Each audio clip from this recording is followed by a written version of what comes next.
Hey, yo, what up, everybody? Welcome to another fantastic episode of Gaming Got Me in the Feels. And today, I got a fantastic guest with me, Mr. Slow Mo. Back slap, brother. How are you doing today? I'm happy to have you here, talk some gaming, see what's been happening within the community lately. Brother, how you doing? I'm doing good, man. It's been a very, very good day, and I'm having fun. But I feel like I've been discussing gaming all day long, which is good because that's like like when it's your favorite hobby, why the hell not, right? So the topics you provided, very interesting. Things that I haven't had the chance to speak on for a little while, so I can't wait to get into it, man. Let's go.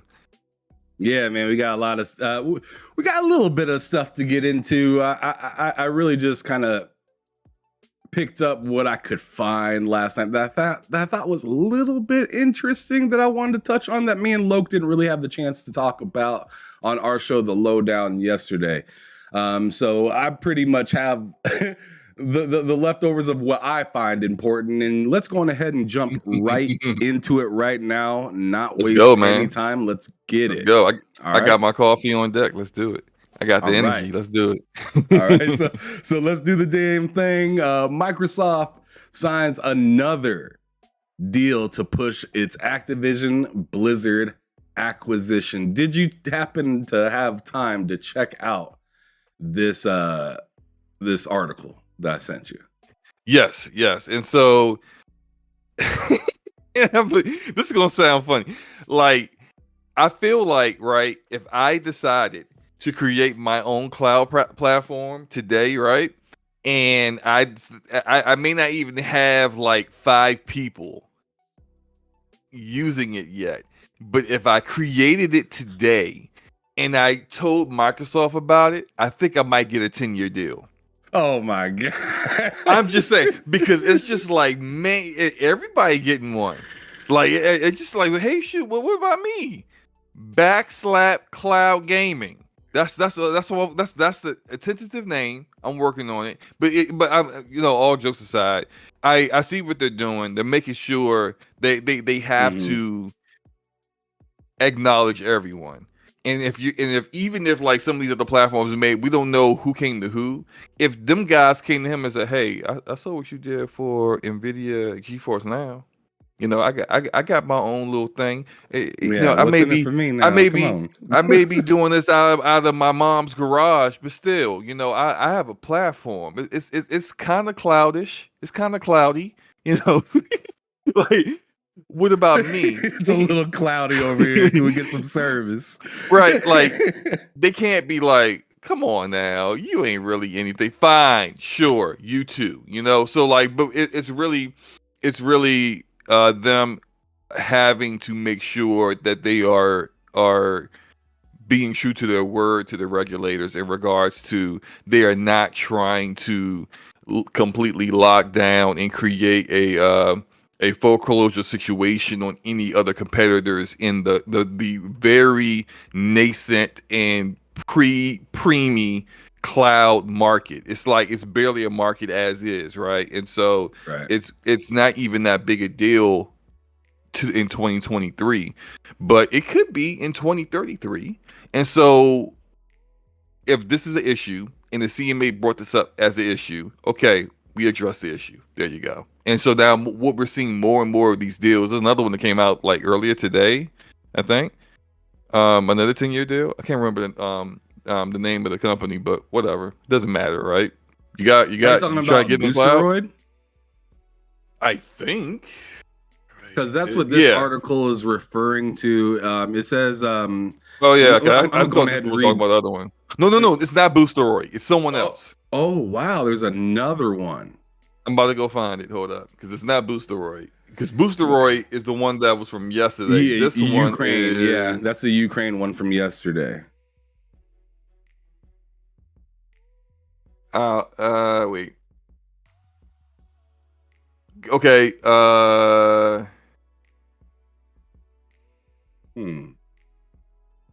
I'll send this one to you.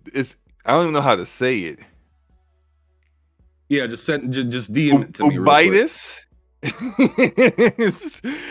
What? DC Gaming in the chat says, ooh. Yeah, UB Tuckus. Did you Shout out to 3-bit. DM it to me on Twitter, and I'll put it on blast on here so we could all see it. That's interesting. Already another 10-year. I mean, I'm sitting here thinking I'm talking about the latest 10-year deal. This is why I'm saying, hey, hook a brother up. I ain't even got a platform yet, but still, I'm trying to get in here. I'm trying to make some money. So let's see what this is. Yeah. So Ubitus. Best deal in game in slow-mo cloud. I'm down. Look, I'm telling you, look. Backslapping the competition. Slow-mo cloud is here. We got a 1080 Ti in the cloud that you can run off of. It's only one, so y'all gotta share it. Y'all gotta share. You gotta share the cloud, but still, that sounds messy. It's very messy. I will be honest. It don't even work. But we got this. We gonna get this 10-year deal from Microsoft. That's for damn sure. Well, check this out. This one says Microsoft announces a 10-year streaming deal with a pro NFT cloud company. My! So you know it's not even real. Yeah. It's the Paul brothers real, right? Mm-hmm. Finna get some NFTs. Good deals. Oh man, they literally are just like yes to anyone. Sure, okay, whatever. You doing the NFT okay? They already know that's not even real competition. Because it's an NFT thing. It's not even real competition. That's nothing. They got xCloud got nothing to worry about there. So like it is what it is, man. They like I said, they're trying to make sure that everybody is being addressed. And at this point in time, like 2 years from now, if somebody pops up and they're like, "Hey, Microsoft, can we get hello?" Like it's gonna be a different story. But right now, with the regulators all on, making their decisions, and it seems very like it could go either way, 50-50. Yeah, anybody who got a cloud platform that want to jump in, we got you. Does this seem at all desperate to you to get this whole deal to just get pushed through? Or do you think this is something that they mustered up a little while ago and it's finally now coming through?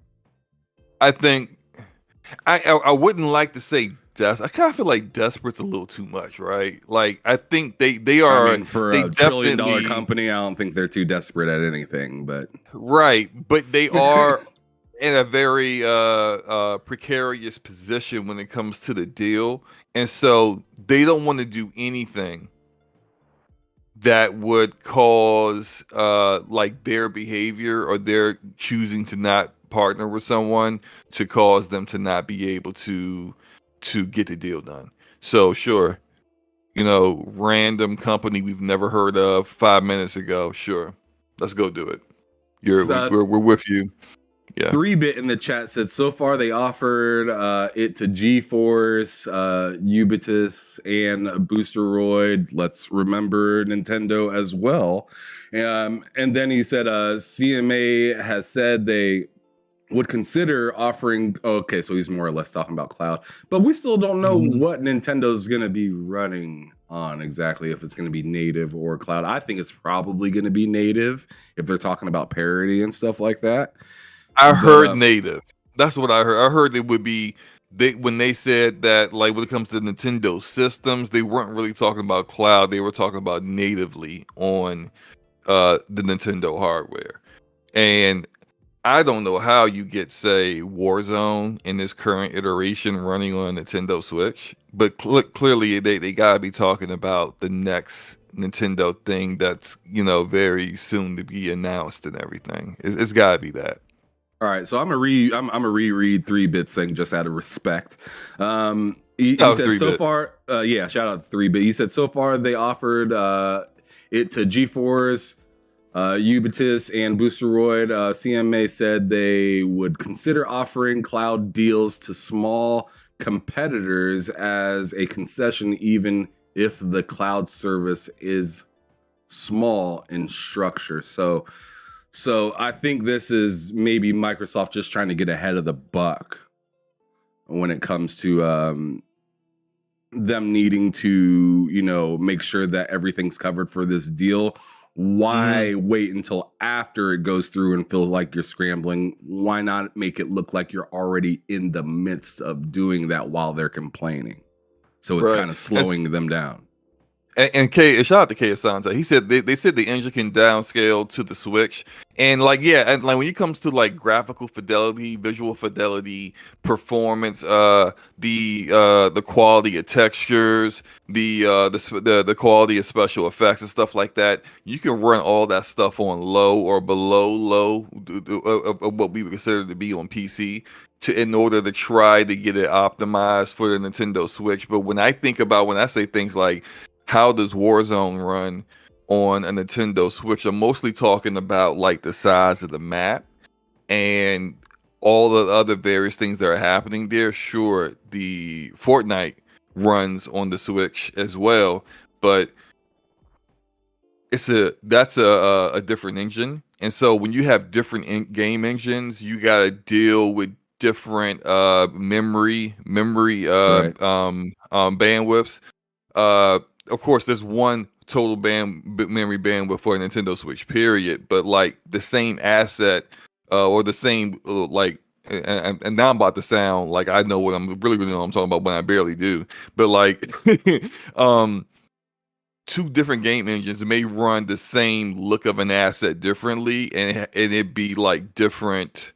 The hit to memory is different for both. Yes, different APIs as DC Gaming is saying. So it's like the Call of Duty engine is a proprietary engine that Activision has. It's different than the Unreal Engine. So just because we may see Fortnite be able to do it and do something of a map of that big size, we're not quite sure if Warzone could do the same thing. But if they say they can, sure, whatever. I'm pretty sure Activision developers aren't looking forward to trying to get it figured out, But I know, putting that circle in a square, right? Or the other way around, that square into a circle. It's gonna be interesting to watch. But hey, if they think they can do it, I'm happy to watch. I'm happy to check it out. It's gonna run like doo-doo water on the Switch, man. Doo-doo water is too kind, sir. We're talking about diarrhea juice. That's what it's going to do on the Switch. Oh my god, that's graphic. But what up, Boogeyman? I see. What's up to the whole chat? Thank you guys for showing up. I see a cracked lens up in here. Sour Blow, DC Gaming, K Asante, 3-Bit, Boogeyman.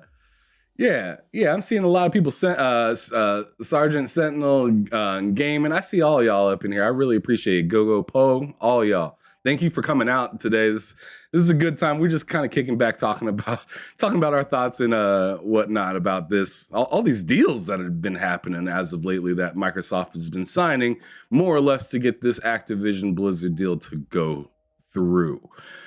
It's pretty exciting to see. It's changing gaming, and we are gonna figure out in a few years how it's gonna be. Everyone wants to speculate what it's gonna look like, but none of us really know.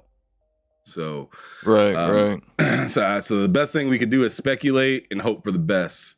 I'm not with the crew, and me and Slow-Mo were talking about a little bit just before the show, where it's just like, let's bash on everything without really having any knowledge about anything. People talking about SSDs not being necessary to whatever. Oh man, yeah, good grief. Like today has been a day of narratives that people can't verify. Yeah, it's wild. It's wild. But no, I guess to close out this topic, because it seems like you're about ready to go on. Yes, I do think that like they're just kind of backing up what they said they would do. Like, if you're gonna go out there and tell a regulator, look, man, we ain't trying to run a monopoly, even though every single company would love to have a monopoly in whatever freaking industry they're in.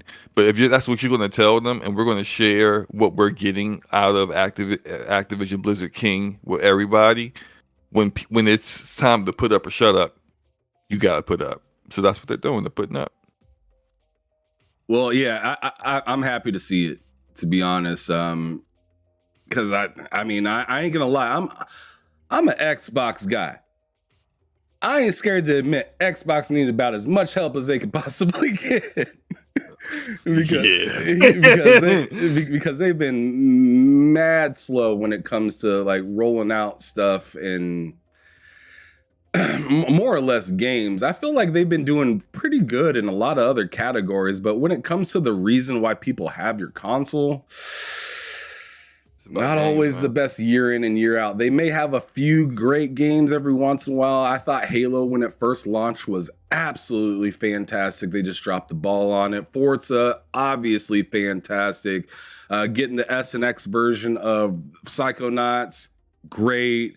Getting all these dope deals off of Game Pass, it's great. But what you're noticing me saying a lot is not so much first party that's helping us out a lot. It's really just these third party deals. So when I was telling people, and they wanted like Loke for instance, he's like, oh man, Microsoft had a great year. I don't know what you're complaining about. I was like, well, I mean, there's two different things that I want to talk about. Like, Xbox had a great year if you want to talk about Game Pass. Sure, they had a fantastic year. They kept me well distracted.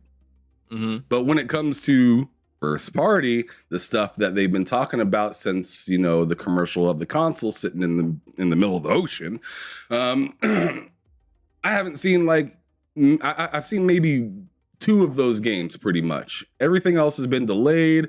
There's games on there that I don't even know where they went. I know this isn't made by Xbox, but whatever happened to Exomecha? Remember that game? It's supposed to be the sleek that came new out. Game. No, it didn't. Are you sure?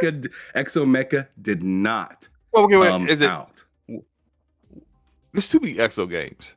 Yeah. There's Which one is the Capcom game? That's Capcom's game. Yeah, that's the one that we're actually talking about next. Okay.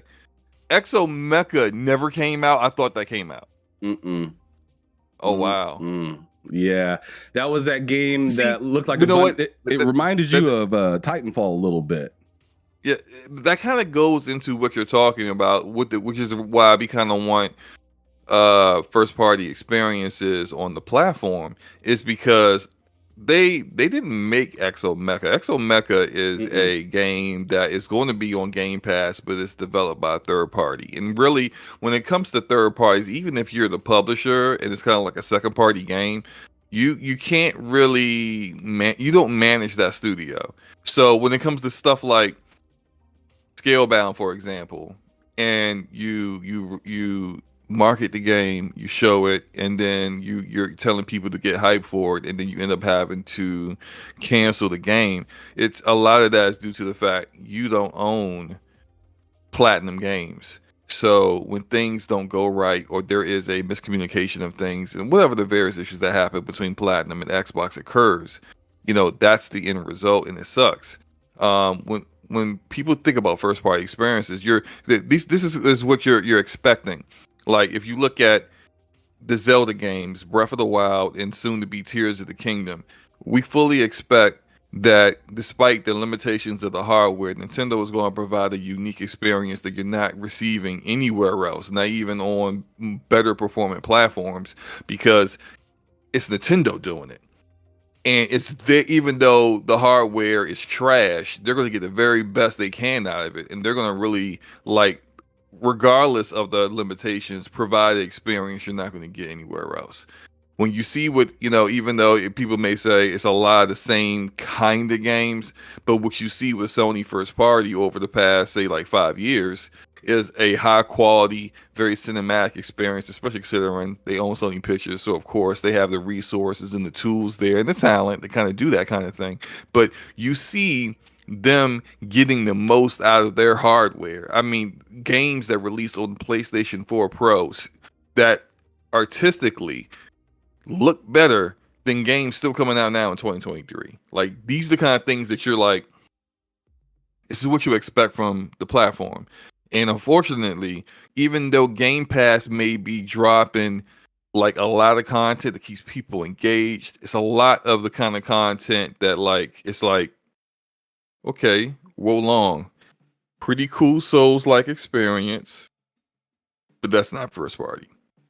you know, and it's not really doing anything that's unique for the platform, because you got this game on PlayStation 2, and frankly, I mean, the way it looks and runs, it ain't exactly the most beautifulest game in the world, right? No, So it has its moments, but then it really has the opposing moments really bad, like a lot of noise on the screen in certain moments and whatnot. Just looks like static sometimes going from one room to another, and I'm not sure if it looks. I'm pretty sure it looks worse when you're playing multiplayer than it does when you're playing single player. But even on the single player I can aspect imagine. of it, even on the Yeah. single player aspect of it, it's like the face looks really nice, but what the hell is going on with the suit? Like, why does the suit look like that? So Yeah. it's just kind of a mess a little bit. It's a really fun game. I highly recommend it. As you see on the screen, I've been playing the hell out of it. But Yeah. You're much further along than I am. I think I may have beat I got to the part where you get to like the city, the village that's okay. like in the mountains, and you're able to finally like really like unlock the blacksmith and start to like take skills and talents and stuff like that, and then put them on gear, that kind of like build crafting kind of stuff. That's where I'm at now with it, but I haven't played well long in like a week because I've just been playing so much. I've been really into like Fire Emblem Engage right now. So there's that and all my multiplayer games that I've really been pulled up on, but I'm gonna get back to it and finish it up. It's just, you know, it's too many games at the moment, which is something that like, you know, like Can't be mad at that. yeah, right. We can't be mad at that, and I don't want anyone to get the implication that we're saying, oh, like Xbox has no games, because clearly, Hell like no. you got games, you have games. It's just Way that you too don't many have. games. I just need some first party games. That's all I Yes, That's all I need. you don't have. Right. And hell, take as much time as you want. But my whole thing, and I was talking about this a lot last week, is just like, Xbox still needs somebody to figure out their marketing for them, because it's just Yeah. why are we at this point and we still making missteps? And I know it's only a couple months. And what I can say from that is, this is better than your last announcement. Sure. And I don't have to wait near as long as your last announcement. But the fact of the matter is you know who you are in this company. You know you are the big shot caller with the most dollars. You know what I'm saying? Why do you have to like pretend like you need bare minimum requirements to give these other studios like bruh, if you have a game as big as Starfield or Redfall, you should have just been like, yo, it is on the cusp, but we can't really tell y'all a whole lot other than that. For the longest time, almost like they did to God of War, they waited until they were getting dick pics and everything.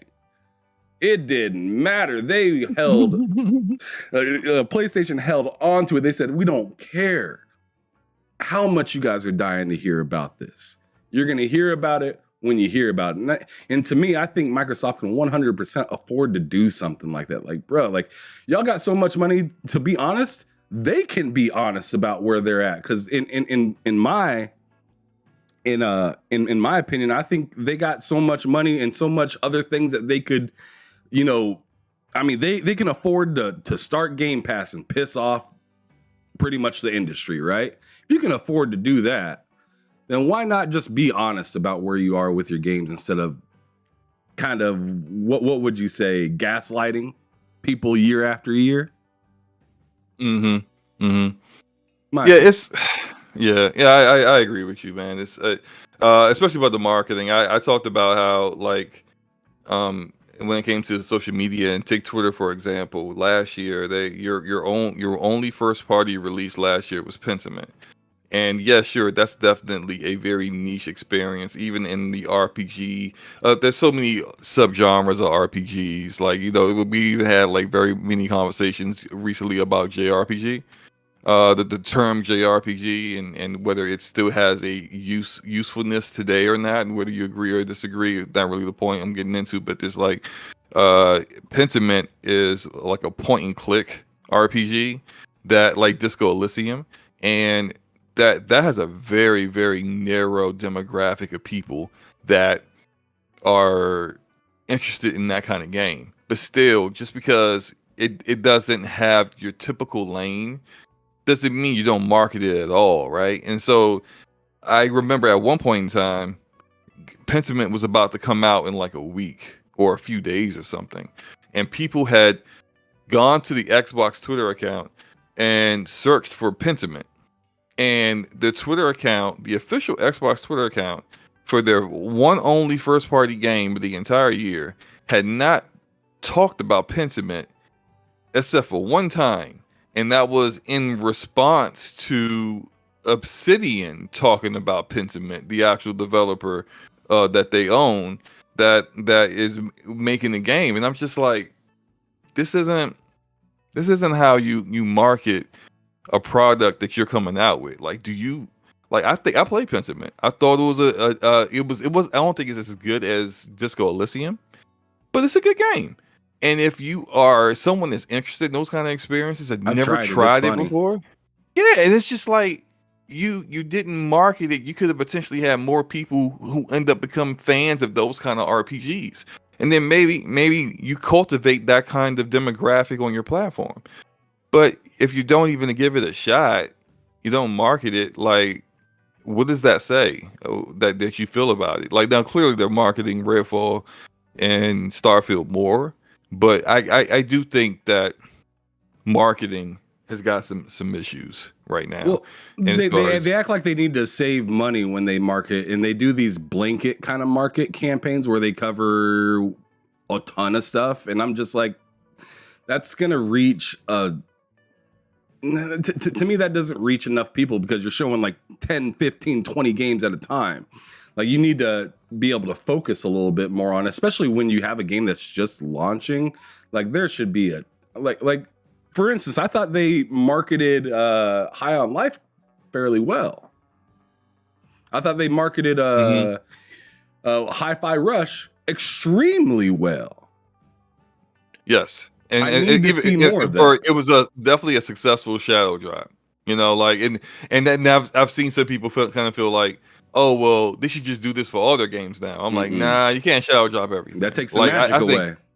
Yeah, and I think Hi-Fi Rush works as a shadow drop. It works because it's a smaller title. It's a movement based kind of combat game, so it's a little bit in its own little lane as well, but you can't shadow drop like your big AAA content.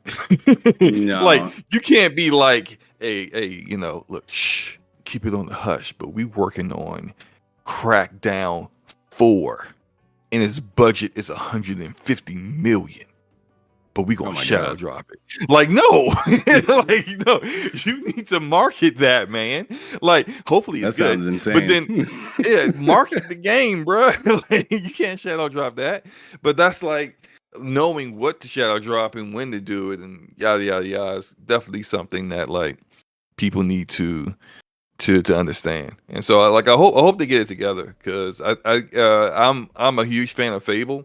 And I want people to recognize how great the Fable franchise is, and hopefully Playground and their various subcontractors. I got two questions for you before we move on. First question is, what's your favorite Fable? Fable 2.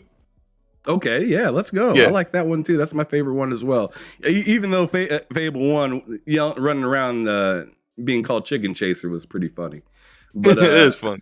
But yeah, Fable 2 was just like opened up even more, and the options and things that you could do were even better. And then I felt like they took a little bit of a step back on Fable 3. I totally didn't like the room that you always went to whenever you you know what I'm talking about? Yeah, and you had to like manage your resources, and you had like this big thing going on, where it's like, oh, you gotta get ready for this threat, and it's just like, oh, but like, what do you do? I can barely remember it, but I felt like it was like, do you feed your people or do you build up your army? I'm like, why is this my options? Why can't I do both? And it's just, yeah, Fable 3 wasn't it.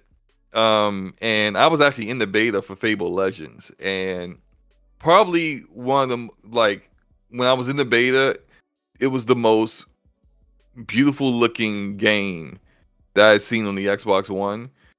But it ran really, really slow. And then that whole Evolve, which is now kind of like its own genre now, with like was it Dead by Daylight and Friday the 13th kind of played the same game design. But that was a little, that's not Fable.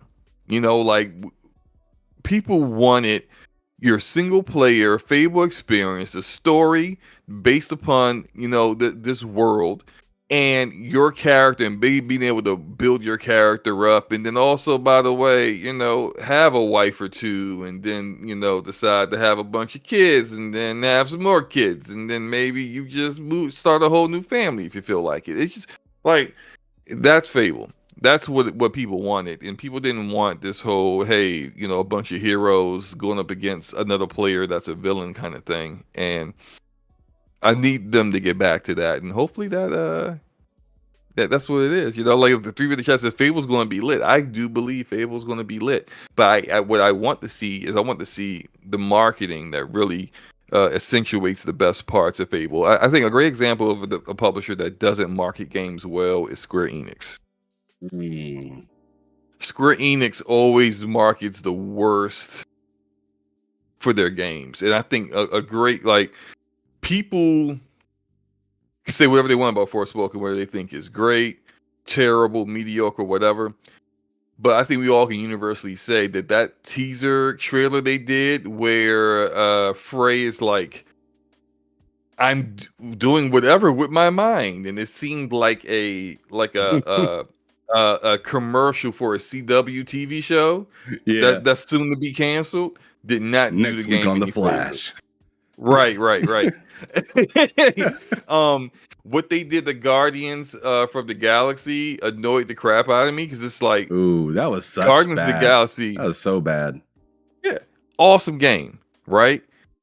But none of the awesomeness of that game was shown in any of the trailers. The first time they showed the game, they did like a 10-minute unedited just gameplay of the combat and you doing the mission, and the combat isn't even the best part of Guardians of the Galaxy. It's the humor and how they nailed the characters and the character development. And they could have just showed us a minute and a half scene of them just acting like the Guardians on the ship, and people would be like, I'm playing that. Because that's the Guardian. That banter on the ship, and then also some of the choices that you could do, like throwing what's that like little raccoon dude's name, where it's like, a Rocket Raccoon. Do you want to throw him? I thought that shit was hilarious. Oh man! And the great part is that your choice there really kind of helps define your relationship with Rocket throughout the rest of the game, because like it kind of goes like a downward spiral from there. And he's like, you threw me across the chasm, and it's just like, he don't forget that. He don't forget. Yeah, he does not forget that. My favorite part of Guardians is when you meet Lipless in the bar at Nowhere, the asteroid Nowhere, and Lipless is like this guy that you escape prison with, what Star-Lord did. And when they were in prison, they had like this idea of being like this like intergalactic rock band, and then like it breaks out into Lipless singing this song while he's got like his gun like aimed at your head, and like clearly Star-Lord doesn't remember him at all, so he's just trying to like figure out what he's supposed to be saying, and Lipless is singing the song, and Star-Lord's like trying to say the words. It's like little things like that really nailed Guardians of the Galaxy. And instead of actually showing us like that was so random and like kind of like a side thing, that they could have showed that in marketing, and it wouldn't have ruined the story one bit. It wouldn't have been a spoiler or anything, but instead you just decided to show us some mid combat. It was just, yeah, they just don't get it. In the combat, like if you had like it's fun. The combat's pretty fun. The enemies are something weird, and seeing the enemies and stuff like that in the trailer before the game came out made it seem like, wow, this game isn't taken serious at all. Yeah. Just the way they came out and showed that was something else. But anyways, my second question to you before we get on to this next subject is, have you ever been backslapped? No. Actually, yes, but my mom. My mom. I remember when it happened. I was sitting in the car in this passenger seat. And this is in the 80s, so like I was able to be a very young child sitting in the passenger seat with no car seat and no seatbelt on, because that's the 80s, right? And I among kids in the class and among my friends, I would like curse all the time, and this is like me at 8 years old. So yeah, terrible. I know, right? My goodness. And I see why you got backslapped. I said a word. I don't remember which one it was, but I knew immediately I had slipped up and said something I shouldn't have said around my mom. And it's like there was this silence, and then for a split second I thought, well, maybe she didn't hear me. And then a slap hit me. Now the wind up was happening when you thought it was safe. Right. So yeah. One time, but that was the only time. Not since then. I haven't been backslapped since then. Well, I give out backslaps. Oh my goodness! All right, so have you played Guardians of the Galaxy? Or did you purchase it, or did you play it off of Game Pass? I bought it. I bought it on Steam when it first came out, and I bought it off the strength of someone who I know in the who's a content creator who was playing it. And was doing a review for it and was like, slow-mo, Square Enix are idiots. They marketed this thing all wrong. And I thought it was going to be a bomb. It was going to like be a terrible game. It was going to review horribly. And it was going to be sell horribly. And only one of those things happened. It is actually one of the best games towards the end of the year. Yeah. Still didn't sell well because I don't think Square Enix put them in a very good position. No, especially in light of how the Avengers bombed. But it's like, it is what it is. People were scared to pick up anything Marvel related from Square Enix after Avengers, understandably. But understandably, yeah, because Square Enix, Square Avengers did not do well, and they spent a ton of money marketing that, and it didn't turn out the way people wanted it to. So here's another game that's going to be coming to Game Pass, like Marvel's Guardian of the Galaxy, but this game is actually coming day one to Game Pass. And I'm wondering, are you going to buy this game? Are you even going to play this game? Is it interesting to you? And that game is Exoprimal, which comes out, I believe, in July. I want to say either July or June. I still got to look up that specifically. But what do you guys, or not you guys, but what do you think about this game? Is it something that you think you're going to be playing at all, or is it not look that good to you, or what? I'm a little iffy on it. And it's because, look, I like live service games, but a large number of them don't hit very well. And if they don't hit immediately and don't catch on and create and cultivate a community, they kind of just go by the wayside. And so, like, I might try it, and it's in Game Pass, so I'll give it a shot. But it's like I'm kind of like, here's the thing with live service games, and I don't know much about this game. I don't really think many people know much about it, right? But what we do know when it comes to live service games is they're designed in a way to kind of keep you engaged, kind of keep you coming back indefinitely, or as long as they continue to drop content for it. And that's the time sink. If you see like my podcast co-host, Gaming Forte, massive Destiny crackhead. and he does not have the time to play any other live service games, because if you're going to be playing Destiny, you got to be you got to be working daily towards certain goals. They time gate things. You have quests where, like you finish one portion of it and you got to wait for a while for something to happen to start the next part. You got storyline related content where you're getting it drip fed to you on a weekly basis. I played The Division, and The Division 2 has these manhunts where you're hunting down these leaders of a terrorist organization, and there's always 4 lieutenants that you got to take out before you take out the head guy, and they time gate that. Like how about the summit? Yeah.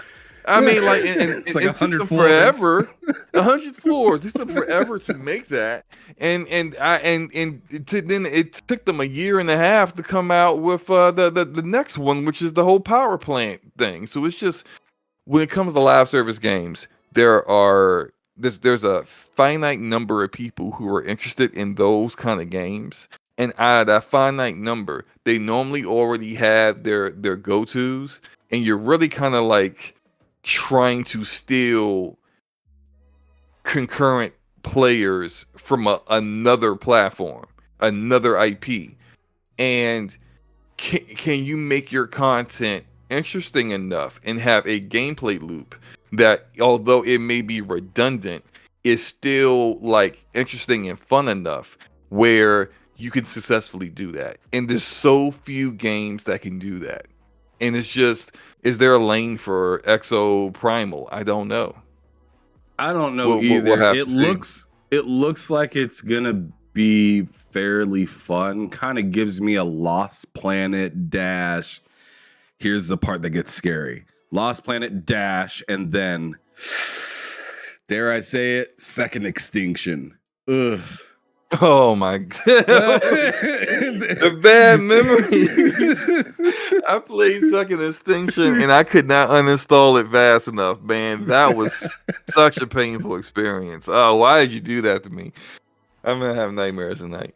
Yeah, Second Extinction, what is it? Lost Planet, and then also I've been told, I don't know how much it feels like this, but I've been told that it feels like Anthem as well, which I could totally see that with the different types of operators that you have to play within the game.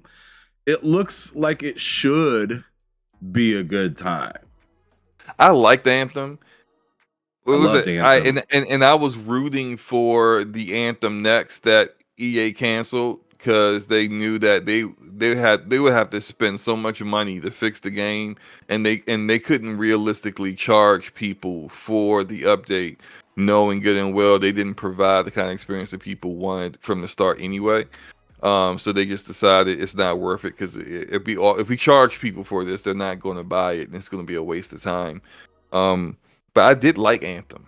And yeah, I do see the Anthem vibes. You can even see it with the mech archetypes, with like the big guy with the shield, they got the big guy, the very nimble one with like the melee weapons. It's like, clearly you took some influences there, which is fine, because that's some of the stuff that was actually good for Anthem. Now the things that were bad for Anthem back, still to this day, I'm salty about Anthem. It's teasing me, saying that they coming out with an update, and then all of a sudden, we got a board meeting to figure out if we gonna continue with the game. And then I knew as soon as they said we got a board meeting to figure out, it's a wrap. All right, it's a wrap. God. I knew it was a wrap when the lead director for Dragon Age, which is now called Dragon Age Dreadwolf, but at the time he just called it Dragon Age 4, had left. And then they had said that Christian Daly, who was leading the team that was doing Anthem next, was taking over on Dragon Age Dreadwolf. I was like, yep, it's a wrap for Anthem next. This is like their 20th director, and they ain't getting another one. But it's like this would be, and something that I wish developers would like look, use every example to your benefit. Like, don't just use the Fortnites and the Rocket Leagues and the Apex Legends and Absolutely. the You use a great game that possibly maybe failed, like Anthem, and try yeah, to, you know, take learn the from their best pieces of mistakes. them. And yeah, don't, you know, if you're gonna have a terrible story, then just make it have a lot of stuff to do in the game or something. I don't know. Because the Anthem story, in my opinion, wasn't good. No, it was terrible. And what made it worse is the fact that BioWare is known for great stories and great characters, and they had neither in Anthem, and that really, like, especially for me, kind of ticked me off because that's not what you would expect from a BioWare game. But considering their last two releases is Mass Effect Andromeda and Anthem, like I can't have that expectation of high quality story, characters, plot, and all that stuff for like Dragon Age Dreadwolf. I just can't expect that no more because you've dropped the ball on that twice in a row now. But like in regards to go back to Capcom and Exo Mecha, like I'm sorry, Exoprimal. See, we're Exo. Yeah, I get it. Yeah, but like you can use Anthem as an example of like, well, look, they were running a game engine that did not allow them to create content quickly. The Frostbite engine was not optimized for the kind of game, or it did not have the kind of tools necessary needed for the kind of game they were making. So they're busy trying to make the tools needed while also trying to make the game at the same time. And then it was also difficult for them to troubleshoot. And so if you got a game engine that's like that, like, you're probably not going to be very successful. I don't know what Exoprimal was running on, whether it's Unreal Engine or RE Engine, but RE Engine, Capcom seems to have a very good handle on it, and it looks great, and it runs great on nearly all hardware that I've ever played RE Engine games on. So hopefully that's the case. But it's just, The more I I sit just back wish and the look at developers. this, Mhm. no, I was just saying, the more I sit back and look at this, it's kind of giving me Warframe feels a little bit. With Warframe, I guess what aspects Just some of your fighting aspects and whatnot, the way that the character actually moves when they're I love the fighting and stuff parkouring like in that. Warframe. I love the parkouring in Warframe. You can If get it to has moving that fast.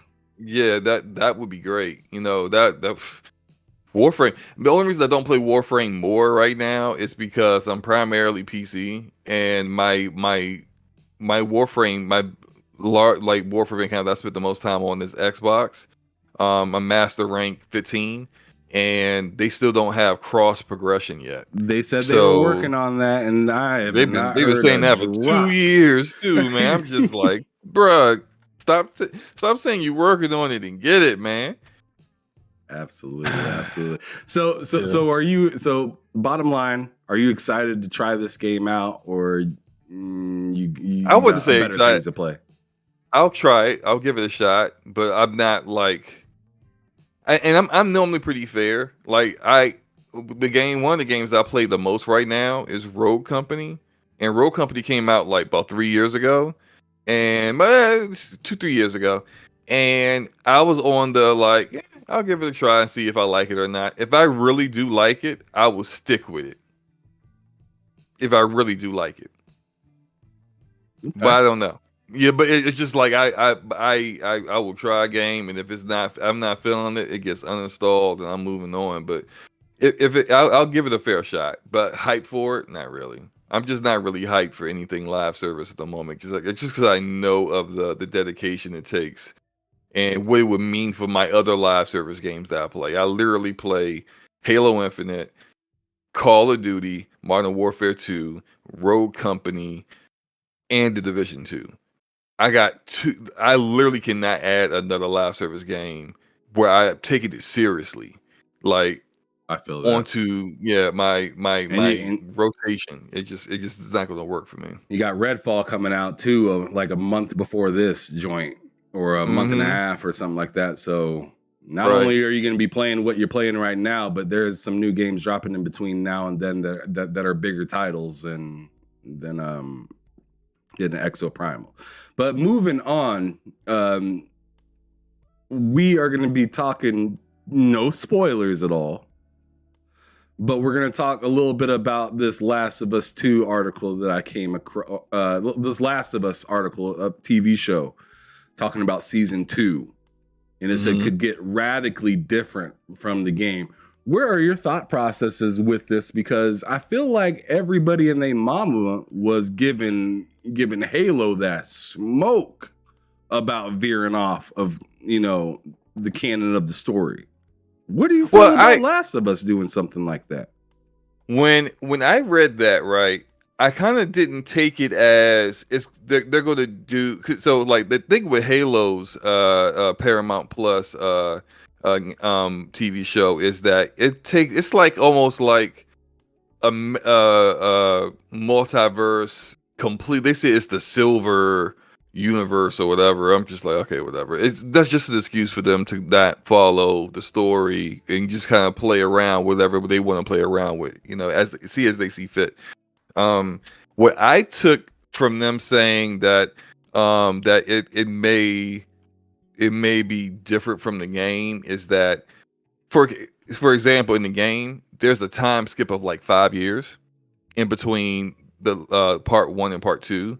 What if they don't do the time skip? What if they actually show us the actual deterioration of the relationship between Ellie and Joel? Like play instead of giving it to us pretty much instead of pretending she's older. Right.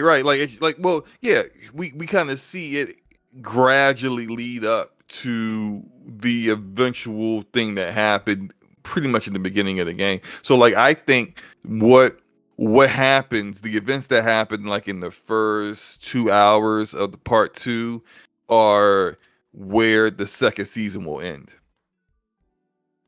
That's my theory. I think we're gonna see Abby, and we're gonna experience with Abby the things that we didn't get to experience with her until after, later on in the game. We're gonna see that at the same time that we start to see we see Ellie adjusting and trying her best. Clearly, if you kind of if you look at the way the TV show ended, Ellie having some reservations, right? I'm trying to speak about it in a way where everyone who's watched it all and played the games know, but then not spoiling things for people who haven't quite watched which it yet. Is hard to do. Which is really hard to do. But what are you? So are you essentially saying maybe get Abby when she's younger for an entire season to lead up to the situation that happened towards the end of season 1? I don't think you can go an entire season without addressing. I don't think you can go an entire season with her still being younger without her eventually I think you should have some time skips in there. Maybe the first 3 episodes is 1 year, and then the next 2 or 3 episodes are 2 years later. But I think eventually you need to get to the point where Abby is going around hunting for Joel. You gotta get to the point where Ellie and Joel ain't on speaking terms no more, and you gotta get to the point where Bella Ramsey is in that role of where Ellie is in as far as physically looking a bit more, fit's not the right word, but looking physically more like someone that could go on a rampage in Seattle. You know what I mean? Because that's essentially her in part 2. She ain't taking no prisoners whatsoever, and I don't see that in Bella right now. But if you're thinking, give it a year and maybe she'll look more like Ellie by season 3. I mean, she's already a young woman in her early 20s, and she's she ain't getting no taller. She's not really getting any bigger. Yeah, you can't really rush that part 2 too much because of something like that. You need your actual real life character to mature for it to make a little bit more sense. Right. And so I think some of the criticisms, even though Neil Druckmann said they ain't changing some like the outcomes, the big outcomes that people had complaints about. I think the order of things would be different than the way they were in the actual game. So like even though I do feel like this first season was very much rushed, and they rushed some aspects of the game that I would have felt should have been kind of focused on more. I kind of felt like the clickers were kind of an afterthought and barely there in the TV show when they're always a threat in the game, and that you don't really get the feeling of um, the same tone. I mean, even I was like me and my wife were discussing it, the end of after watching it all, and she said, you know, last 2-3 episodes, she was before the ending of the finale, she was bored. It's a fact. I mean, Yeah, I've tried to say that to a few of my friends that are, and I'm gonna be frank right now. They're more Xbox guys, but they love Last of Us, and and they still play PlayStation and everything like that. But I was arguing with them, saying like, "Yo, like that show was pretty good. It was very intriguing, more or less because I played the game. But I feel like if I watched that show, like never played the game before, I would have thought the show was all right. Like it had some really good story, but if I was looking for action, that's not the right thing to look for at all, because I felt like, man, they should have used more clickers. I wanted to see more clickers, more people getting stabbed and stuff like that, but it was a fairly personal story, and I felt like they were fighting more people than they were really fighting clickers at all. I think there was like maybe like 5 clickers, it felt like, throughout the whole first season. And I was like, man, that is not very many. yeah. Right, and like you don't want it to be so boring that like all they're doing is just fighting clickers, like because there's no character development there. You can't be all like, so you know, Joel, tell me about how you really got that scar on your face while he's stabbing a clicker in the neck and fighting off another one. Like it's not a comic book. You see that in comic books where characters are having full on conversations and monologues while they're fighting like villains and stuff.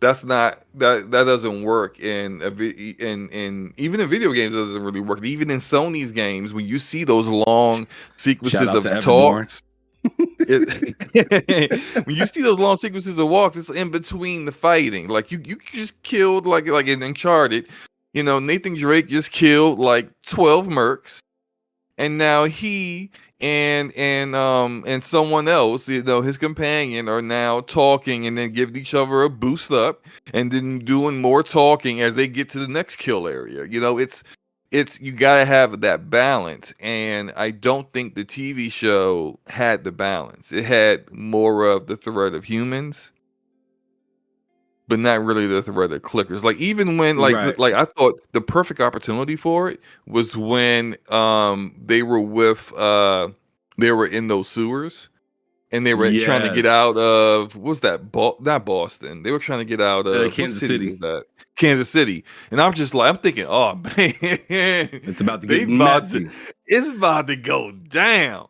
And it didn't. No, it didn't. That doesn't happen, man. I could have went through. I was excited when they were talking about going through there. Yeah, I could have went through there in a wheelchair and a butter knife, and nothing would have happened to me because there was nothing down there. And I'm just like, come on, man. It wasn't balanced enough. I hope they fix that with the next one. But I do think that my idea, the first half of the second season would be expanding on the flashbacks of the part 2, where they will flash back to Joel and Ellie arguing or having their good moments, and Abby's time with her father, and then Abby's kind of like thirst for revenge for what happened to her father. That'll be the first half, and then the second half is like the beginning of the game, like the beginning of part 2, where it's, you know, Abby's hunting Joel, and Ellie is out there and she's dealing with, issues with Dina and issues with other people that live at the settlement. And Joel is out trying to, rebuild his relationship with her. And then it ends with the big thing that really kind of like causes all the drama in the part 2.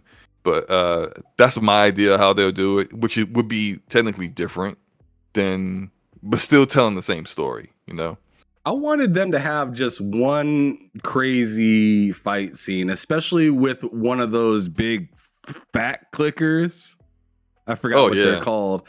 But yeah, when he came the out, bloater, the bloater type. Yeah, the big bloater thing that came out and beat the brakes off of that dude with the gun. I don't want to continue to talk about because I don't want to spoil nothing. Yeah, but oh man, I wanted, because you fight those in the game, I wanted to see how they thought you should go about that fight, but they never showed them fighting those kind of creatures at all. And I was just like, damn, like to me, that was a missed opportunity. But to be frank, what Craig Mazin said, he said, there will be different, just like this season was different from the game. Sometimes it will be radically different. Sometimes it will be barely different, but it's going to be different, and it will be its own thing. It won't be exactly like the game. It will be the show that Neil and I want to make. Yeah, I think the only thing that I thought was really super different from the game in this season was the Bill and Frank episode 3, which we're trying to avoid spoilers, but like that didn't play out the way it did in the game, and we also didn't see everything that we saw in that episode, which was like an hour and a half long. We didn't see everything that we saw and all that stuff in the game at all. And I know some people kind of like were not necessarily, they understood that it was very well told, well written, and well directed, but people wanted the interactions between Ellie and Bill that were so great from the first game, and that just didn't happen based on how things played out. Yeah. All right. Yeah. Let's keep moving. We only have a couple more topics to get. I know you gotta get moving with your with your regular daily life. So let's keep it moving. Neil Druckmann did come out, and I believe this was on Kind of Funny when he was talking about this. He said Naughty Dog has chosen its next game, but doesn't confirm The Last of Us Part 3. Do you think that they're going to be taking a break due to the show being out, or do you think they're going to just steamroll right ahead? I personally think they're going to work on something else. It sounded like, based on when I read this article, that Neil seemed like he was kind of needing a break from Last of Us a little bit. You got the TV show going on. The game's been going on for a little while. They did the remake for number 1 and whatever. What are your thoughts on it? I actually kind of looked at it a little differently. I do think they're working on part 3. Okay. I think part 3 is going to be kind of like a mix of when he talk about like being excited. That we picked the thing we were most excited for. It wouldn't surprise me if The Last of Us Part 3 is very different than Part 1 and Part 2. In terms of storytelling and potentially in terms of how the game plays, like its gameplay mechanics and combat stuff. Like I could see them going kind of left with it, especially considering that the way Part 2 ended is you're gonna probably have you potentially have some different protagonists or main protagonists to deal with, and I think also it's going to be something that Sony wants, because frankly, if the show is great and took off and it did well and had a lot of people viewing it in typical HBO fashion, but like you do a part 2 and you split it up into 2 seasons, is that to kind of give yourself more time to drop your next game? Because you got factions that will eventually come out, right? Yeah. So just to let Boogeyman know in the chat, like this is not talking about factions. We already know factions is like the next thing that Naughty Dog is putting out for sure. Right. But we're But talking they have about a whole team that they split off to do that too. So that's not even like Neil's not working on that. That's not like the people that I mean, in addition to all they used a lot of contractors for part 2, but the main Naughty Dog team isn't working on the multiplayer. They're working on a different game. And I do think that is part 3. Now, I would say probably the same thing that I said when people were hoping they were working on the Uncharted game. I would prefer a new IP. I would prefer them do something completely new and different. That's where I'm at. That's Naughty what I want. Dog is so they take forever to make their games. When they come out, though, they're exceptional. And I think I would like them when they make new IP and new worlds. They do a great job of that, and they really define where like the game industry kind of goes sometimes. And I would like them to do that again. And I don't think, even though they may make a very different The Last of Us Part 3, it's still a part 3 of an already established thing, you know? Yeah, and I just feel like I want to see something fresh and new, a new take. Yeah. And kind of get away from The Last of Us just a little bit. I mean, I definitely want to see more of it, but I feel like this studio is so talented that they can easily take a break from this, make something else great that I might be super duper interested in, especially if you're going to release one game like Uncharted. If you're going to release that to somebody else to be working on, in my opinion, that must mean you have something new and pretty that you want to show off that you just aren't, ready to do yet. Because I find it hard to believe that they're just doing Last of Us over there and that's it right now. They actually said in this article that they've been looking at various pitches and whatnot, and they're not sure what they're going to do. Whether it's going to be another Last of Us or if it's going to be something new. But I feel like just based on this article and how it reads, it's going to be something new. I know you think it's going to be another Last of Us, but for me, I think it's going to be something else. Yeah, and I think, like, the way, if you look at Juxtapoz, like, I know fans really want The Last of Us Part 3. I hear about it all the time. All I can say is that we're already into the next project and the decision has already been made.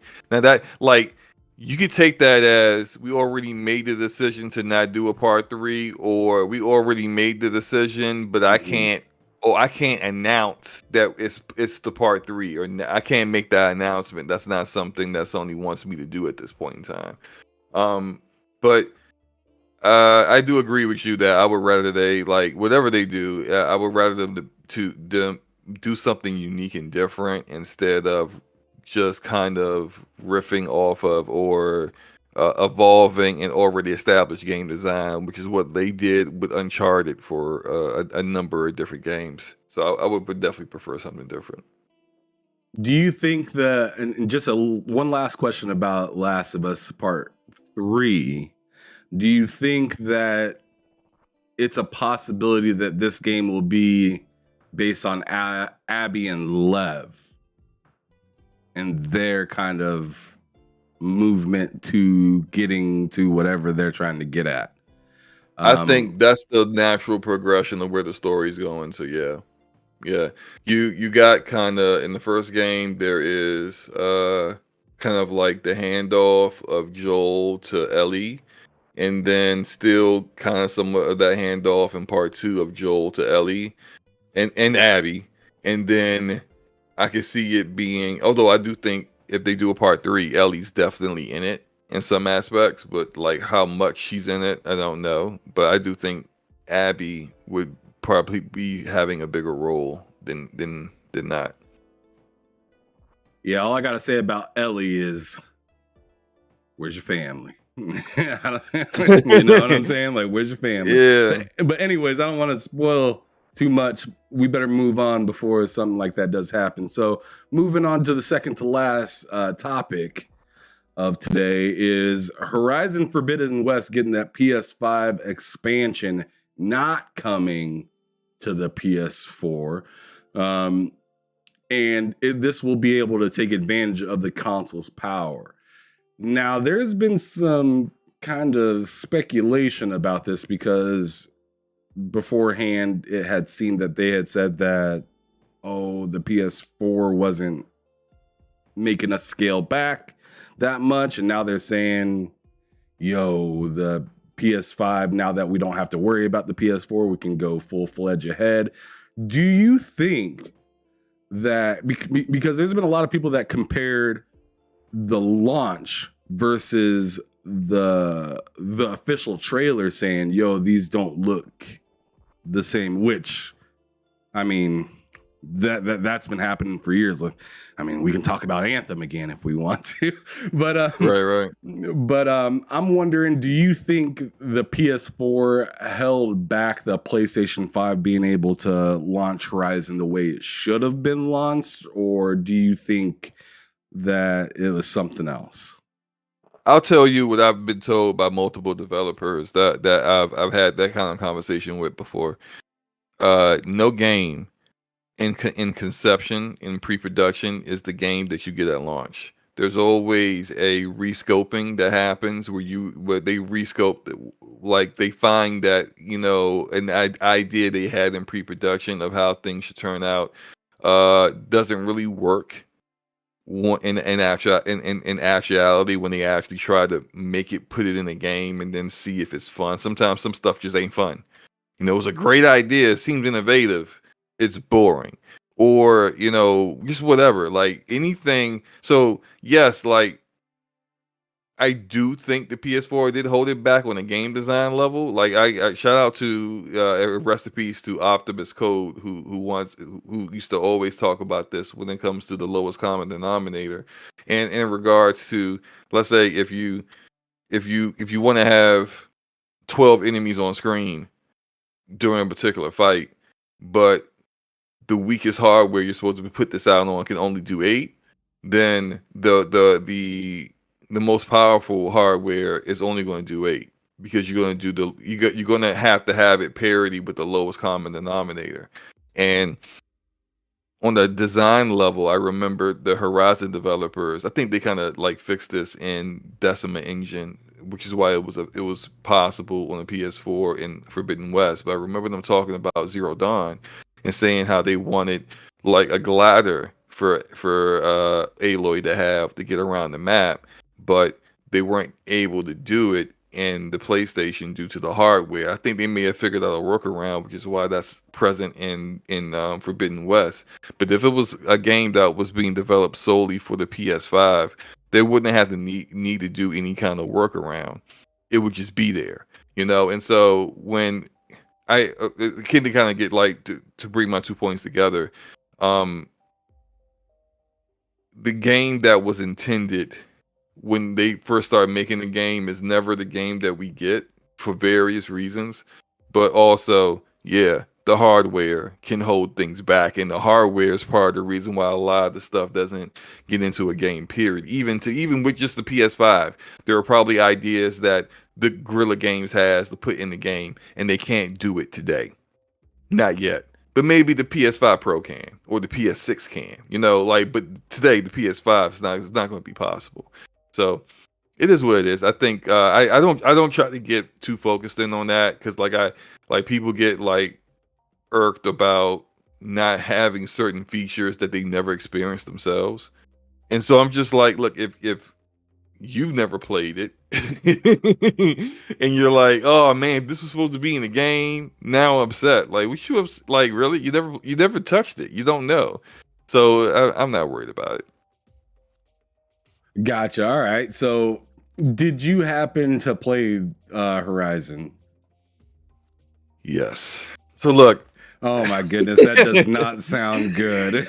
Man, people about to be mad at me, but look, people always mad at me, so here we go. Here we go. Her Aloy is, I think, one of the worst created main protagonist in a video game I've ever seen. She is so boring. She is so just there's nothing there. And then so look, I say that to say I think Horizon Zero Dawn was a actual good story that was hindered by a boring protagonist and a story that wasn't told very well. I thought I've heard that you say that before.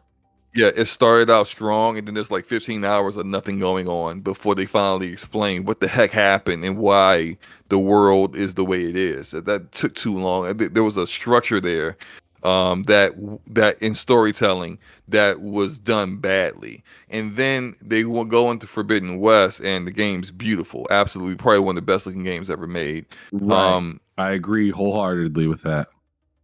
She's still boring. Boring as fuck.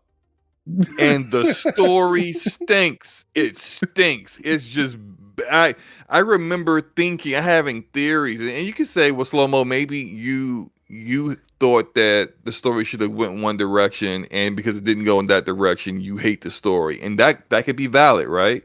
But I had a different idea where they were going to go with the story, and then very early on, I realized that's not where they were going. And then when I got to like the big reveal of Forbidden West, I was so mad at what that was. I was like, yeah, I ain't playing this no more, man.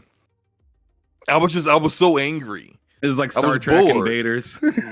Yeah, I was angry at where the story went, and also bored.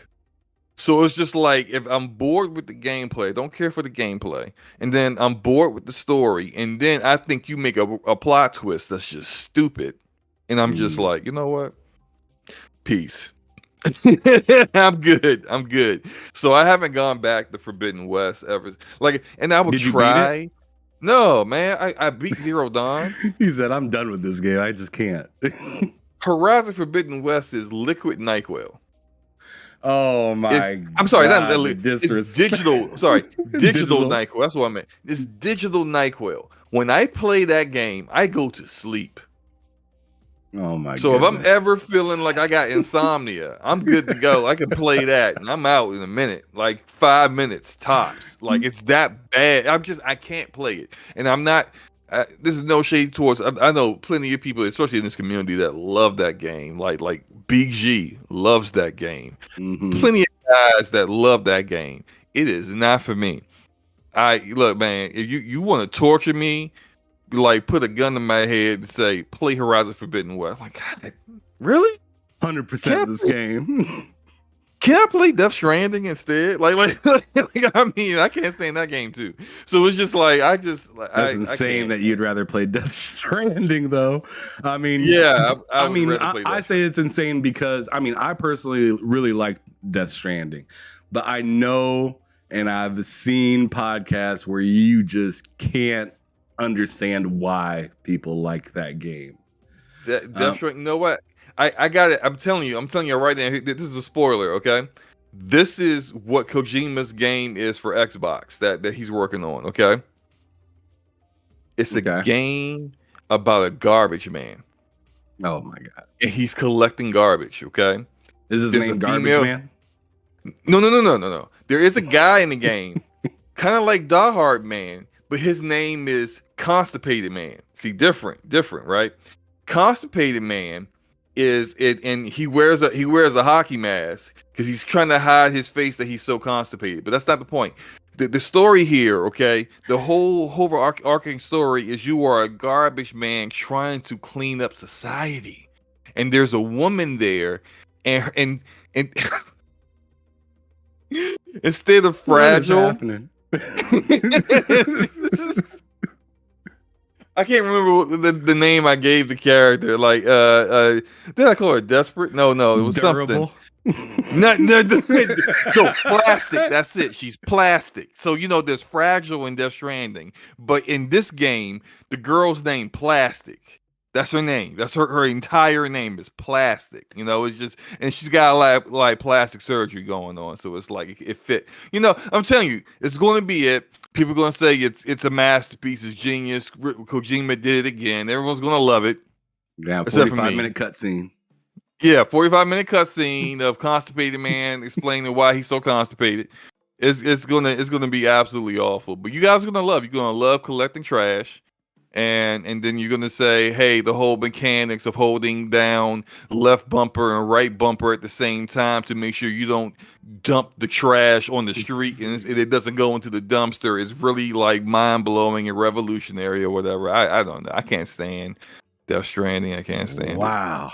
I will play that over Horizon Forbidden West. I will play that over that one. Yeah. Damn, he just described a game that he knows he doesn't want to play, and he still says he'd play it over Horizon Forbidden West. Yes, absolutely. Oh my God. Oh, Matt Likes Games just showed up in the chat. That's not good because we're sitting here talking about how Horizon Forbidden West is, and I know he says the exact same thing that you just got done saying about the whole digital digital NyQuil. Yeah, it's great, man. You need to go to sleep. Are you suffering from insomnia? If it's 2 a.m, you gotta get up at 6 to go to work. What you gonna do? Are you gonna take some pills, which is probably not a good idea because you could end up kind of getting addicted to stuff like that. What's the safe way of going to sleep? Play Horizon Forbidden West. You'll be out like that. You snap your fingers, you'll be gone, man. Oh, won't even finish the first quest. So it's safe to say that oh my God, he said Horizon Melatonin. Got it. All right, so it's I am not playing Burning Shores. No. Right, no. I already know what that question was. That is a negative. Although I will say that, like, I do hope it's as good as I forgot the name, Frozen Wilds. The expansion for Horizon Zero Dawn was really, really good. It was really good. And like I said, like with Zero Dawn, good story, told poorly. But Frozen Wilds was really, really good. I did enjoy that expansion. I played it after I beat the game, and then I jumped into that. And I was like, man, this is awesome. I wish the whole game was like this. And so hopefully, Burning Shores is similar in its level of quality, but I'm passing on that. Cult Classic Cage in the chat says the Horizon series is made by a robot. I'm convinced. You can't convince me. This franchise was made by real people. Miss Joanna Dark says Horizon Forbidden. It was made by AI. The chat. Was it Chat GPT? Did that write the story for Horizon games? Oh, yeah, Chat GPT. Gotta love that. All right. We got to move on to this last subject so we can get moving, get out of here. Yeah, man, it's been a fantastic time. Thank you again, Slow Mo, for sliding through. Thank you so much to everybody in the chat, keeping it live, keeping the chat moving, and just enjoying a good time today. Enjoying a good time. But here is Absolutely. a bad time that is being had with Meta. So, Meta, more layoffs happening there. 10,000 more employees are being laid off over there. Slow-mo, where's your mind at on this whole thing? Because, I mean, I know people were dogging out Microsoft. Just like a year or two ago, people were dogging out Sony. Google's been dogged out for this. Amazon's been outside getting rid of people. Do you feel like that this has anything to do with, because this could be a reach by me by saying this, but I'm curious, do you think that any of this has to do with the way Elon moved with Twitter? Oh no, I think this is more of, especially with Meta's issue, I think Meta made a what looks like a critical error in how they decided to go all in with just their metaverse, in addition to like how much R&D dollars they put into the Quest platform, and it's not paying off. Like a lot of the layoffs, like their previous layoffs, a lot that hit like people who were working on Quest and that kind of content. and it sucks. You definitely hate to see people who lose their jobs and they did nothing wrong. Like they did their job the way it was supposed to be done. Their annual evaluation is immaculate, and yet still they have lost their job because of decisions made by people that are at the top and everything. But I think that it's just the way of like the world right now. Like tech in general is really on a downturn. It's really difficult. Like Dorian said in the chat, Microsoft had layoffs. Google did, Amazon did, and it's Meta is not immune to that, and would surprise me if there's even more layoffs in the future. I think the difference between that and Twitter is a lot of the layoffs at Twitter were more due to Elon choosing to manage Twitter in a completely different way that it was being managed before. And he deemed roles, departments, and people to be pointless within the company. And yet Twitter seems to routinely have issues. You don't think that goes at all hand in hand, though? Because, I mean, whatchamacallit, Mark Zuckerberg said that, this is like the year of efficiency for them. And it seemed like what Elon was trying to do with Twitter was be efficient without all of the extra. I think Elon was being trying to honest. Hype Elon at all. Oh no! I think Elon was being honest in his reasoning. He was like, these people are unnecessary, and he wanted to get rid of them. I think Mark Zuckerberg, the year of efficiency, is basically a way of saying we effed up, and now we're going to try to fix this F up. So we're going in a different direction from where we said things were going to be, that we wanted to be 3 years ago. And we hired a bunch of people, and it's definitely, especially during a pandemic time. And so they saw an uptick during pandemic. A lot of the measurements and metrics that they measured things, and it's hard to gauge what is an accurate growth and what's just growth because of a pandemic. And in light of that, now after we're still kind of in the pandemic, but people don't want to acknowledge it, but whatever. But after like everything is kind of opened up and people are going back to work regularly and yada yada yada, and companies aren't like just hiring people to work from home all the time now, and when people aren't, when those metrics start going down because people aren't in doing things that they were doing back when you made the kind of hires that you made, now you gotta reevaluate. Was your desire to go all in on certain things really because of the growth there and where the market was going, or was it really just generated by something that was temporary? And they could say we're about being efficient, but what you're really saying is that we can't afford to be paying all these people when it doesn't make sense no more. Yeah, and so we want to get them out. The missing thing is that we're about being efficient. In other words, they're saying we have not been efficient at all. yeah. We have not been efficient. We made some decisions that sucked, and now we're going to have to go get rid of a bunch of people that we hired. But it is what it is. Hey, look, we're going to get better. And then when you say that to investors, because that's what this is about. It's about convincing investors that you didn't make a bad decision in investing with us. You didn't make a bad decision in continuing to invest with us. And please don't take your money out. Mm-hmm. Keep investing your money with us. This is them saying, we firing all these people for you, baby.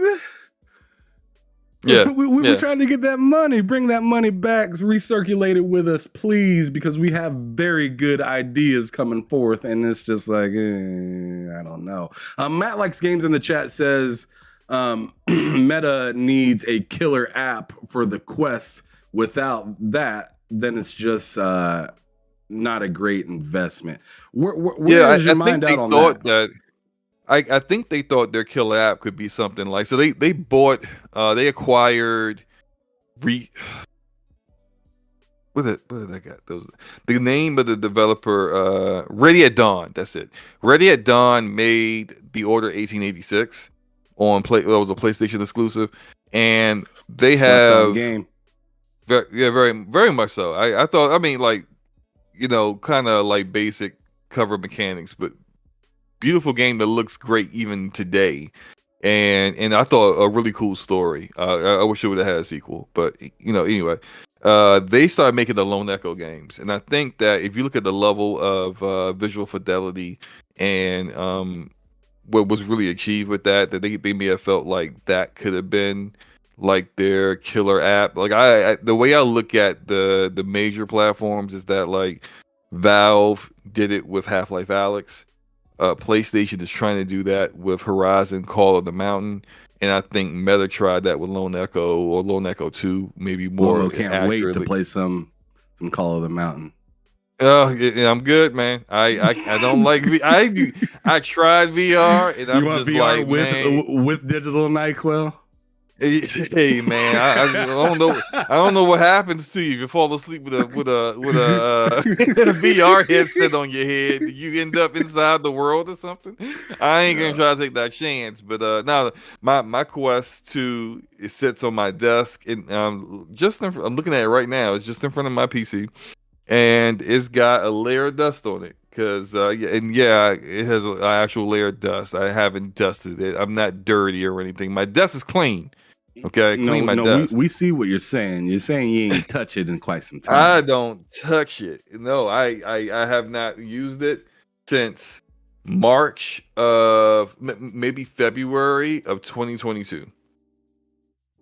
Damn, so I'm not interested in VR like that, and I think the vast majority of gamers aren't.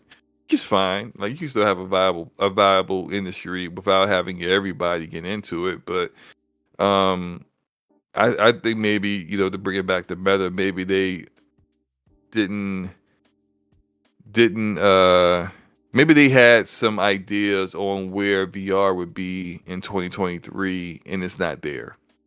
And they didn't see those numbers, even though apparently they've sold 20 million Quest headsets total. And that's the first one to the second one to Pro, all of it together. 20 million is great. But if like you sold them at a major loss and you don't see the software sales making up for that, remember they raised those prices too. They raised those prices, and they had to, because I think I can't. Don't quote me on this completely, but I do believe they had a huge loss, like in the billions, when it came to their financials and whether they made a profit or not, and it was like nowhere close to the profit. So it's like you gotta make this choices at that point when it's like you're even though you're a big company, and you could fund something indefinitely if you chose to, because you're that big of a company. But like when you have investors that expect you to be smart with their money, should you do that? It's a whole different story. Shout out to John Wolf in the chat. He said, I see, he said, Ham and slow-mo backslap. What a great combination. Amazing show. Appreciate you guys for providing a great conversation during my lunch break. Thank you so much, John Wolf, for coming out and saying those kind words. Gogo Poe said, Facebook really messed up. They lost a lot of people. Do you still use Facebook? No. I remember that. I don't even. Yeah, I don't use Facebook at all. I have an account, but it's mostly just for family. Like a birthday pops up, I get a notification. I say happy birthday. I'll log off until like the very next time there's a birthday. I don't really get on Facebook like that. So. Yeah. John Wolf said, Ready at Dawn is such a great developer. My favorite game of theirs was God of War for PSP.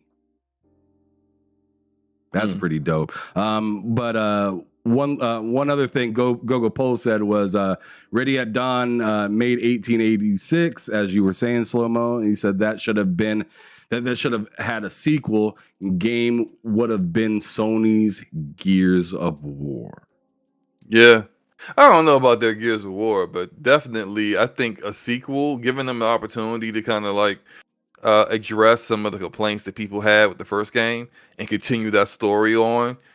Just kind of like continue doing the parts of it that was good and show up the weaknesses. I think it part two would have been really really good. I mean, like Uncharted 1 isn't like the greatest game ever, but Uncharted 2 is a freaking classic. Like, you know, like imagine if they didn't give Naughty Dog the shot to do Uncharted 2, what we would have missed out on, you know.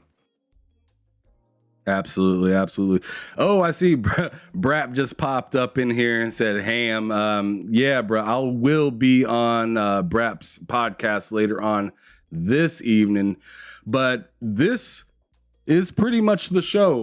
We finally reached the end of the show. Slow-mo, bruh. It has been an absolute pleasure having you on here today. It's been a lot of fun. It's been awesome being here, man. Yeah, I remember when I had you on Behind Them Sticks, we went on for like 3 hours talking. Yeah. And I feel like it could easily go right down that, avenue again. So I'm gonna go on ahead and slam the gavel right now and say, you know what?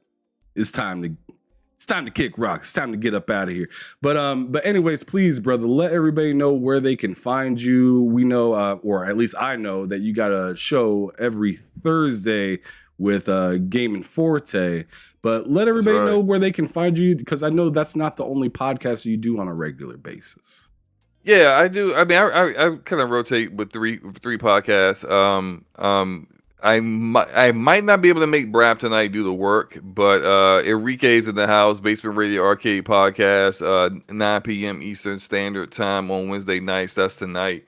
I may be there, but if I'm not there, check it out anyway. Enrique's cool. Hampa be there. Forte might show up. Who knows? And as well as B Money, who be knowing ish, and it's a good time. But like my podcast that I rotate, it's a 2-man podcast with Forte, is DPS podcast. It's like Damage Per Second podcast. It was on my channel last week. It's going to be on his channel this week.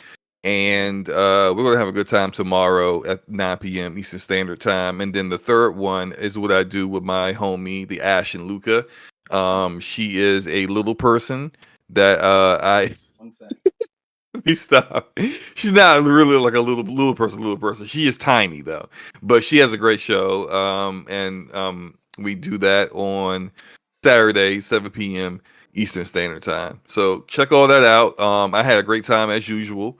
And we gotta do this again sometime, man. Yeah, absolutely. We definitely gotta do this sometime again. It was a blast. Had a good time. We had some pretty dope subjects to talk about. But yo, news is definitely gonna keep coming out. It's gonna keep getting crazier, especially with this deal seemingly being. I don't know. Do you think the deal is almost over? I hope so. I'm so tired of talking about ABK, man. I just wanted to go away. Just like, look, man, give it to him or don't give it to him. Make the decision, please. Get this over with. I'm tired of talking about it. I'm tired of people talking about it. It's just, yeah. I mean, the thing is that like it's not really going to change anything as far as like it's for us, the consumer. Right.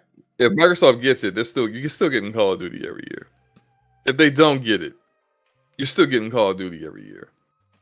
It means absolutely nothing for us, but everyone has to be about it. I don't know, man. I try not to talk about it until something actually like real happens. There'd be people out here that be like, Phil Spencer scratched his ass while talking about ABK. Let's talk about this. I'm like, what the?